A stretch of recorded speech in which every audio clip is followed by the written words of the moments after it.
大家好，又到了 Brenda 的学习时间。今天是一个粉丝问题回答，因为呢，我这段时间比较忙，就没看见，没注意到他的这个时间有点早了，有点11月16号问的问题，然后我才看到。然后他的意思是这两个粗糙度有什么区别？第一个就是这是一个 Principal BSDF， 在 Brenda 里大家可以看到 Principal BSDF， 它的下面有个 roughness， 而在这里下面的 diffuse 也有个 roughness，OK，然后呢，它们有什么区别？这是一个很好的问题。那为了方便大家理解，我就在 ChatGPT 然后呢提出这样一个问题。这样他的回答是：先说一下 diffuse 是扩散的意思 ，roughness OK， roughness 是粗糙度的意思。然后呢，在ChatGPT 呢，它是这样说的：这两个观念确实是容易让人混淆，其实它们的作用是完全不同的，原理也不一样。希望大家就是说在遇到问题的时候多问一下 AI 人工智能 OK。第一个 Principal BSDF 的 roughness， 这是反射光 specular 的粗糙度，控制表面的微观粗糙度，直接影响高光 specular highlight 大小与强度，粗糙度越大，高光越散越模糊，表面看起来更哑光，粗糙度越小，高光越锐利，表面看起来更光滑 OK。影响就是镜面反射模糊度、材质的光泽感、Fresnel 反射、金属的反射清晰度。简单总结是 Principal 的 roughness 等于镜面反射的粗糙度。那在这里呢，我们给大家看一下这个 roughness OK， 我们把它变成1这个 roughness 呢，我们重新加一个，是加 A Principal BSDF PRIN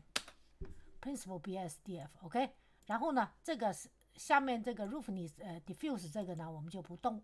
然后把 roughness 就这么 metallic 变成1，然后呢这个 roughness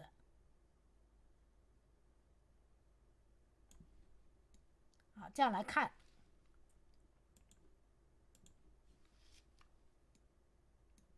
把它粘上 OK。 然后我们再来看OK， 当 roughness 变0的时候，它这个反光的镜面就很强。当你变成1的时候，它就不反射，对吧？那好，我们现在呢重新来做一个，再去加 A， 我们这时候轮到 diffuse 那个 Principal BSDF OK， 这是呢上面这个不动，我们打开 diffuse 这个，然后我们把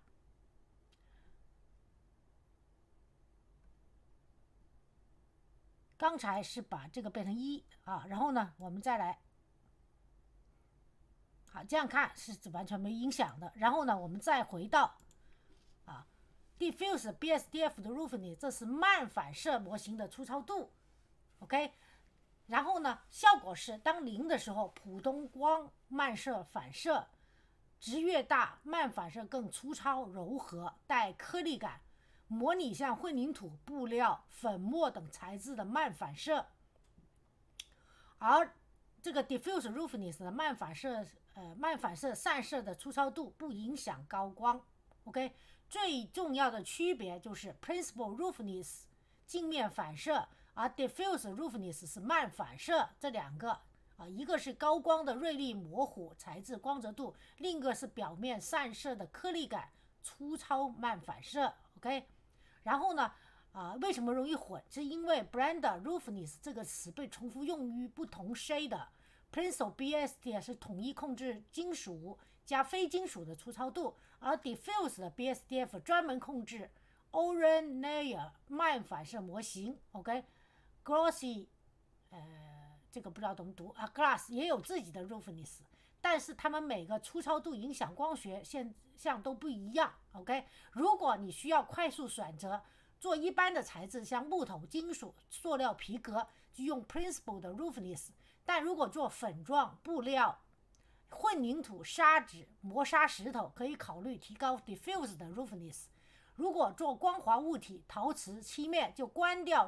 diffuse 的 roughness， 只用 Principal roughness 控制亮面的强度表面的强度 OK。就像我拿了一块石头像这样的磨砂石头我们把它原来的这个值先给改回原来，然后就这个 diffuse 的时候，你可以考虑把它的 roughness 提高成1，然后呢，也可以把它给变成0来进行。我把这都变了，这个是0.5这个 roughness。OK， 把这个变成0或者是说把它变成1，来提高它的就像这样了，提高它的 diffuse roughness。OK， 然后做粉状布料、混凝土、砂纸、磨砂石头就是用 diffuse roughness。做一般的材质是木头、金属、塑料、皮革，就用 principled roughness。OK， 这是一个很好的一个问题的解答，好吧？然后呢，如果想找到像 Blender 的一些问题解答，大家在 B 站、哔哩哔哩找玉姐开带你学 Blender， 点击我的头像，进入主页，点选合集74，然后把这个工具换成这样的，这里呢就有4页的教程文件夹，其中包括第1到第2页前半部分已经有了 Blender 最基础系列教程1、2、3讲，以及做游戏的虚幻引擎5等等诸多的教程的基础文件夹。 OK， 包括做 3D 人物以及做场景。那从第2页后半部分到第4页就是以 Blender 为主的各个分类的教程文件夹，我分类分得相当细，大家要找一个粉丝问题和材料节点课的文件夹，就能找到你之前粉丝们提高的说的问题以及一些材料节点的做法。 OK， 粉丝问题和材料节点课我打开给大家看一下。 OK， 有些什么水晶什么各种不同的材料包括如何做篮球入软体网布艺等等。 OK， 好吧，然后这个课程就到此结束，谢谢大家观看，请喜欢这个教程的朋友给我个点赞或者订阅我的频道，在视频右下方点关注，谢谢大家，祝大家有愉快一天，还是那句话，好好学习，天天向上，拜拜。